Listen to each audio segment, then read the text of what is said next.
புதாஷ்டமி அப்படிங்கிறது ஒரு பெரிய மகா புண்ணிய காலம்.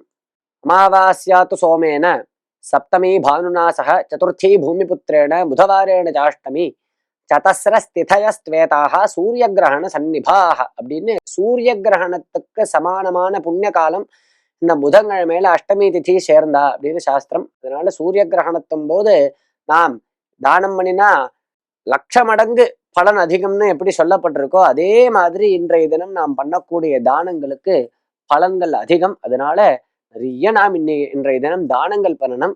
அதே மாதிரி இன்னைக்கு கோபாஷ்டமி கோஷ்டாஷ்டமி அப்படின்னு சொல்லக்கூடிய ஒரு பெரிய புண்ணிய காலம். கார்த்திகேயா அஷ்டமி சுக்லா நேயா கோபாஷ்டமி புதைஹி தத்ர குறியாத் கவாம் பூஜாம் கோக்ராசம் கோ பிரதட்சிணம் அப்படின்னு ஸ்மிருதி கௌஸ்துபம் அப்படிங்கிற புஸ்தகமானது நம்மளுக்கு சொல்றது.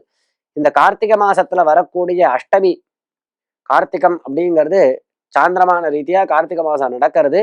அதனால இந்த மாசத்துல வரக்கூடிய இந்த அஷ்டமி திதி இருக்கே இதுக்கு கோபாஷ்டமின்னு பேரு அப்படின்னு சொல்லி முதல்ல பசுமாடை பூஜை பண்ணணும், பசுமாட்டுக்கு புல்லு கொடுக்கணும், கோக்ராசம் கொடுக்கணும், பிரதட்சணம் பண்ணணும். 16 தடவை பசுமாட்டை பிரதட்சணம் பண்ணினா ரொம்ப புண்ணியம்னு சொல்லப்பட்டிருக்கு.